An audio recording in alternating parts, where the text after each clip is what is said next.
Сәлем достар, сіздермен Алтын. Бүгін сметанник пирогтың рецептісін ұсынамын.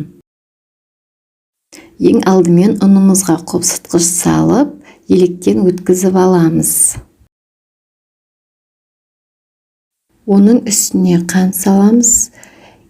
Енді жұқа қылып туралған сармайды салып, қолымызбен осылай үгіттеміз. Бізде песочный қамыр шығу керек. Ошы айтқанда крошки болу керек. Видеода көрсетілгенде қолдарыңызбен осылай жасаңыздар.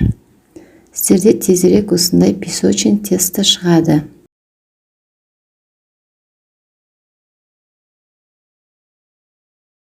Осыдан соң бір жұмыртқа салып, қолымызбен жақсылап араластырып, қамырымызды біріктіреміз. Осыдан кейін қамырымызды пищевой пленкамен немесе салафанға салып 30 минут тоңазытқышқа қоямыз. Ал енді салмасын дайындаймыз. Ол үшін бізге қаймақ керек, шекер және жұмыртқа қажет. Бірінші қаймағымызды құйып, үстіне шекерімізді салып, венчиктің көмегімен араластырамыз. Оның үстіне 4 жұмыртқа салып, дұрыстап венчикпен араластырып аламыз.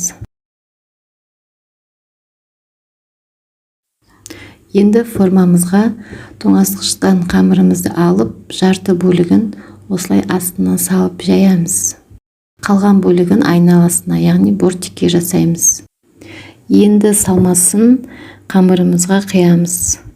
Пешті алдын ала қыздырып қойдым. 180 градуста 35-40 минут пісіреміз.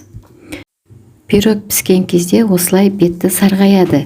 Пирогты толықтай суығанда ғана формадан алып, суымай тұрып кесетін болсаңыз, ортасындағы салмасы, яғни қимағы ағып кетуі мүмкін.